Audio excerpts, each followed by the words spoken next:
The actions of our United States government towards the American public, well, at the time were simply unfathomable.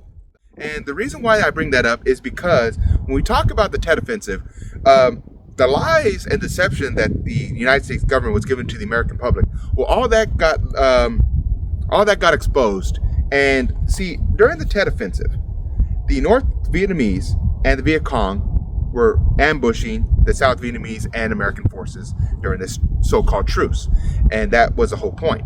They wanted us to be living up to the truce, but they never were going to live up to it. And they ambushed us. They ambushed us in a wide variety of sites in the South.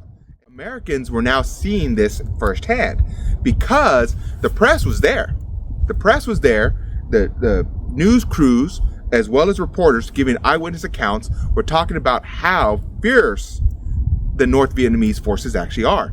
And Americans are seeing this themselves. Americans are seeing this, that, wait a second, I thought you said the North Vietnamese were on the run. I thought you said the North Vietnamese were weak and they were broken. And they're clearly seeing the opposite. And they're also seeing the devastation of war. They're seeing American soldiers getting carried out in droves. They're seeing American soldiers getting injured. They're seeing the devastation of war. They're seeing these cities getting destroyed. And this Tet Offensive is massive. And so Americans are basically like, this is not what we were told. We were told something completely different. And we're seeing our soldiers, getting fiercely attacked. We're seeing these North Vietnamese in massive numbers doing these invasions.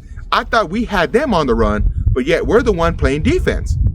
And so Americans were like, no, our government's straight up lying to us. Now, here's the ironic thing about the Tet Offensive, is that America was actually able to be victorious in the Tet Offensive. We were actually able to push the Viet Cong out of Vietnam, where leadership had to run to Cambodia to regroup. North Vietnam suffered a lot of incursions with this risky Tet Offensive, and we were actually able to defeat them.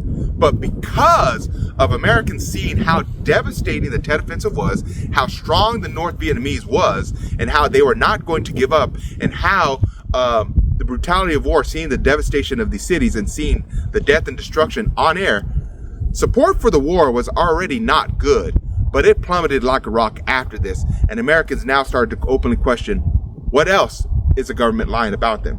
What else are they hiding from us? And why were they lying about us, about Vietnam in the first place? And so now, anti-war protests after this Tet Offensive now skyrocketed. And now Americans supported those concerns.